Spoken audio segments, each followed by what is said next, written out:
Hello everyone. So today we will do the questions of RRB NTPC. जो 4 जनवरी को जो question आया उसका आज हम लोग सॉल्यूशन देखेंगे। तो चलिए स्टार्ट करते हैं सेशन को पहले क्वेश्चन के साथ। तो इस पहले क्वेश्चन में क्या बोला जा रहा है, एक डाइस के बारे में बोला जा रहा है कि 2 डाइस थ्रो किया गया है और उनका जो सम आना है, उनका सम कितना आ रहा है, तो सम आ रहा है 9। ठीक है, तो सम आना चाहिए 9। तो 2 डाइस जब थ्रो करेंगे तो पॉसिबिलिटीज़ क्या क्या है कि 9 बने। तो डाइस में कितना नंबर कैसे रहते हैं, 1 2 3 4 5 6। ठीक है, और एक डाइस होगा तो इसमें भी सेम होगा 1 2 3 4 5 6। ठीक है, मतलब जो आप लूडो खोलते हैं उसमें 1 से 6 तक रहता है। ठीक है, तो हमें कम्बिनेशन किसका बनाना है, 9 का। तो 9 हमें कैसे मिलेगा, या तो 36 हो जाए, या 63 हो जाए, या 45 हो जाए, या 54 हो जाए। यही 4 हमें 9 बना के देंगे जब 2 डाइस को थ्रो किया जाएगा। यहाँ लिखा हुआ है जब 2 पासे को थ्रो किया जाता है। ठीक है, तो ये 4 नंबर हमें 9 मिलेंगे। तो यहाँ इनकी प्रोबेबिलिटी कितनी हो जाएगी, यानी प्रायिकता पूछा जा रहा है। इसके प्रायिकता मतलब जो संभावना है यानी प्रोबेबिलिटी बताना है। तो टोटल तो 4 केस हुए, ये 4 हमें 9 बना के देंगे। और टोटल सैंपल स्पेस कितना हो जाएगा, 6 × 6 यानी 36 हो जाएगा केसेस।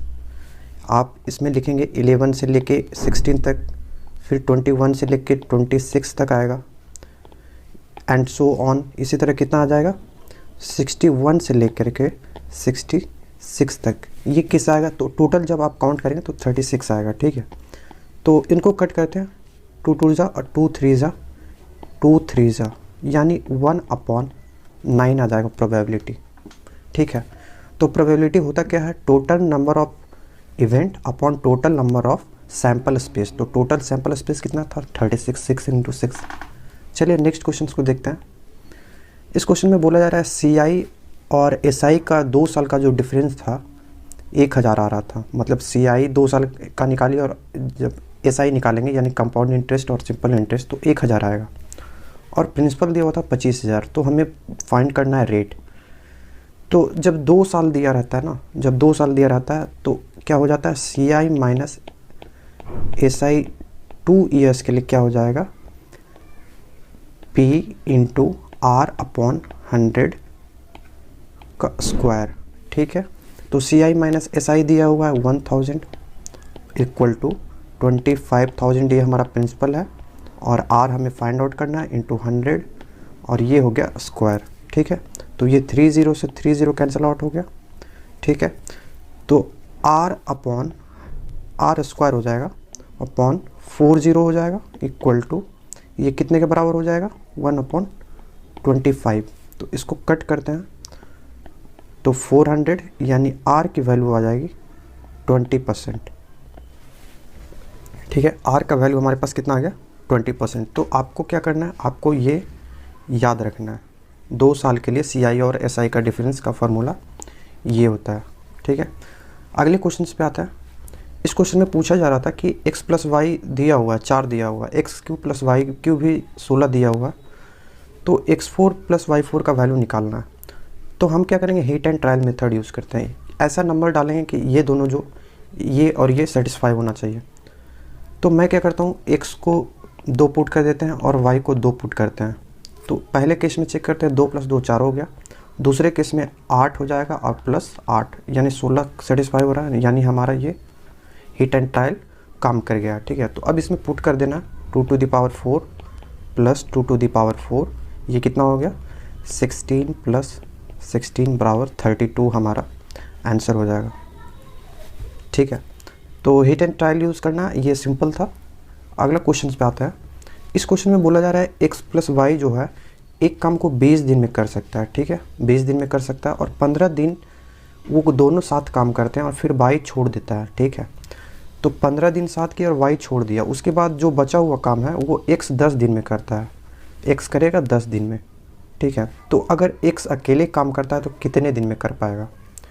तो देखो, ये काम शुरू करते हैं 15 दिन तक 7 करते हैं, तो 15 दिन तो 7 किए, ठीक है। और x प्लस वाई जब एक काम को करते हैं तो कितने दिन में, 20 दिन में कर लेते हैं, तो 15/20 करेंगे, ठीक है। और बाकी जो काम है वो 10 दिन कौन करता है, x करता है। तो x का तो हमें पता नहीं कि वो एक काम कितने में करता है, ठीक है। और जब क्या होता है, कंप्लीट हो जाता है काम, तो कंप्लीट के लिए 1 हो गया, यानी एक काम आपका कंप्लीट हो गया। यानी 15 दिन टोटल 7 काम किया था, तो उसमें कुछ काम और बच गया होगा, और जो बाकी है वो x करेगा, तो 10/x हो गया। और ये काम पूरा हो गया, तो इस काम पूरा होने के लिए 1 देते हैं, यानी टोटल काम हमने कितना माना है, 1, ठीक है। टोटल काम हमने जो माना है वो 1 है, ठीक है। तो बस कुछ नहीं करना है, इसको सोल्व कर लेना है। तो 5 4 जा 5 3 जा, तो 10/x का वैल्यू कितना हो गया, 1/4, यानी x जो आ जाएगा वो अगर अकेला काम करे तो 40 डेज़ में ये कंप्लीट कर लेगा, ठीक है। यानी x अगर अकेले काम करेगा तो 40 दिन में करेगा। चलिए अगले क्वेश्चन को देखते हैं। इस क्वेश्चन में बोला जा रहा है 15 वस्तुओं का जो CP है, यानी जो क्रय मूल्य है, 20 वस्तुओं के विक्रय मूल्य के बराबर है, यानी SP के बराबर है, ठीक। तो हमें प्रॉफिट या लॉस परसेंटेज निकालना है। तो इस इक्वेशन को सॉल्व करते हैं। अगर मैं CP/SP लिखना चाहूँ तो क्या लिख सकता हूँ, 20/15, तो ये कितना आ जाएगा, 4/3, यानी CP की वैल्यू 4 हो गई और SP की वैल्यू 3, यानी लॉस हो गया। क्रय मूल्य 4 रुपये है और जो विक्रय मूल्य है 3 रुपये, तो लॉस हो गया। तो लॉस कितने का होगा, 1 का। और अगर परसेंटेज लॉस अगर निकालना चाहें तो लॉस इंटू 100/CP, CP की वैल्यू 4, यानी 25% का लॉस हो गया है, ठीक है। चलिए अगले क्वेश्चन पे आते हैं। देखिए ये क्वेश्चन अच्छा है। अगर आपको पता होगा कि इस कॉम्प्लीमेंट्री एंगल अगर आपको पता होगा, तो अगर दो एंगल को जोड़े और इसका सम 90 आ गया तो ये होता है कॉम्प्लीमेंट्री एंगल, ठीक है। तो अब देखिए 23 + 67 अगर आप ऐड करिएगा तो ये 90 के इक्वल आता है, ठीक है। तो ये दोनों साइन और क्या कॉस क्या हो जाएंगे, कॉम्प्लीमेंट्री, यानी ये 1 बना देगा। और यहाँ भी सेम है, साइन और कॉस दोनों मिल के बना रहे 90, तो 1 के बराबर हो जाएगा, यानी 1 + 1 किसके इक्वल हो गया, 2 के बराबर हो जाएगा। अगर इस मेथड से समझ में नहीं आ रहा है तो हम क्या करेंगे, साइन 90 - 67 ये कर सकते हैं, upon cos 67 plus cos 67 upon sine 90 - 67। तो ये आ जाएगा किसके, cos 67 के बराबर आ जाएगा। ये cos 67 के बराबर आ गया और ये भी cos 67, यानी 1 + 1 2 दे देगा। आप कोई सा भी मेथड से करो 2 आएगा आंसर, ठीक है। 5th नंबर क्वेश्चन पे आते हैं। x + 1/x की वैल्यू दिया है 9 और हमें निकालना है x² + 1/x²। तो इसको क्या करते हैं, दोनों तरफ स्क्वायर कर लेते हैं। तो दोनों तरफ जब स्क्वायर करोगे तो x² + 1/x² प्लस 2 × AB, यानी x × 1/x, और इक्वल टू कितना हो जाएगा, 81। तो x² + 1/x², और ये x और x तो कैंसिल हो गया, तो ये हो जाएगा 81, और 2 को मैंने इस साइड भेज दिया तो 2 हो गया, ठीक है। तो यानी इसकी वैल्यू कितनी आ गई, 79। तो इसका आंसर जो हो जाएगा 79 के बराबर हो जाएगा, ठीक है। अगले क्वेश्चन पे आते हैं। ये सिंप्लीफिकेशन का क्वेश्चन था, आपको इसको सोल्व करना है। तो अब देखो 27 और 63 ये कितना बना जाएगा, 100 बना देगा, यानी 0.2 अंक पे लगाना है, तो यानी टोटल 1 के बराबर हुआ। 1 का स्क्वायर अपॉन नीचे में क्या होगा, 63 और 27 100 बनाएंगे, तो ये कितना बना रहा है 100, और 3 0 के बाद यही आएगा, ठीक है। तो हम क्या करते हैं, दशमलव को हटा देते हैं और ऊपर से 3 शून्य लगा देते हैं, तो ये कितना होगा, 2 0 से 2 0 कट गया, और ये किसके बराबर आ गया, 10 के बराबर आ गया, ठीक है। काफ़ी इजी क्वेश्चन था इस शिफ्ट में। नेक्स्ट क्वेश्चन है, अगर tan A = tan B दिया हुआ है, तो tan² A plus cot square B, tan square A cot square B और 2 tan 60 का मान निकालना है। अब देखो tan ए और tan बी कब बराबर होगा, जब हम थीटा को 45 देखें, ए भी 45 रख दो और बी को भी 45 रख दो, ठीक है, तभी बराबर होगा। यानी इसका वैल्यू कितना आ जाएगा, 1 के बराबर आ जाएगा। तो tan ए यानी 1 का स्क्वायर प्लस 1 का स्क्वायर अब प्लस 2 इंटू tan 60 का मान होता है √3, तो ये कितना आ गया 2 प्लस 2√3 यानी 2 इंटू 1 प्लस √3, ये हमारा आंसर आ जाएगा। ठीक है, बस आपको यहाँ सेटिस्फाई कराना था एंगल कि किसके बराबर होगा, ए और बी। ठीक है, अगले क्वेश्चन पे आते हैं कि tan x plus cot x का वैल्यू दिया हुआ है 5, तो tan square x plus cot square x की वैल्यू निकालनी है। तो कुछ नहीं करना है, इस दोनों को दोनों साइड स्क्वायर कर लेना है।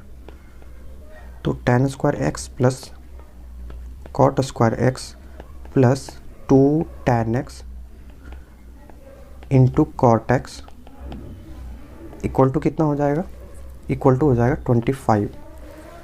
तो tan square x plus cot square x, इसका तो वैल्यू हमें निकालना था। और देखो tan x और cot x क्या हो जाएगा, कैंसिल आउट हो जाएगा। तो यानी ये कितना हो जाएगा 25 माइनस 2 23 के इक्वल हो जाएगा, ये हमारा आंसर आ जाएगा। ठीक है, अब क्वेश्चन नंबर 1 पे आता है। क्वेश्चन नंबर 1 बोल रहा है एक्स वाई का होल स्क्वायर प्लस 1/xy का होल स्क्वायर 83 दिया हुआ है, तो तुम्हें इसका वैल्यू फाइंड आउट करना है। ठीक है, तो देखो इसको क्या करते हैं, इसको मैं लिख सकता हूँ एक्स वाई प्लस 1/xy का होल स्क्वायर, और ये देखो 2ab इसमें आ गया तो इसको माइनस करना पड़ेगा 2 into x Y into 1/xy से, तभी जाके ये एक्स वाई स्क्वायर प्लस 1/स्क्वायर लिख पाएंगे। ठीक है, इक्वल टू कितना आ गया 83 था। ठीक है, तो अब एक्स वाई प्लस 1/xy का होल स्क्वायर कितना हो जाएगा, ये तो कैंसिल आउट हो गया, तो ये जाके उधर जुड़ जाएगा 85 हो गया, यानी इसकी जो वैल्यू आ जाएगी अंडर रूट में चला जाएगा 85। ठीक है, ये हमारा आंसर हो जाएगा। तो आज का सेशन हमारा इतना ही तक था। आज आपको मैं जीके का ऐड कर दिया जाएगा जो है, ठीक है, और मैथ में अगर कोई डाउट आ रहा है तो आप ज़रूर भेजें, हमारा जो व्हाट्सएप नंबर है, और चैनल अगर अच्छा लगा तो ज़रूर सब्सक्राइब करें। Thank you everyone.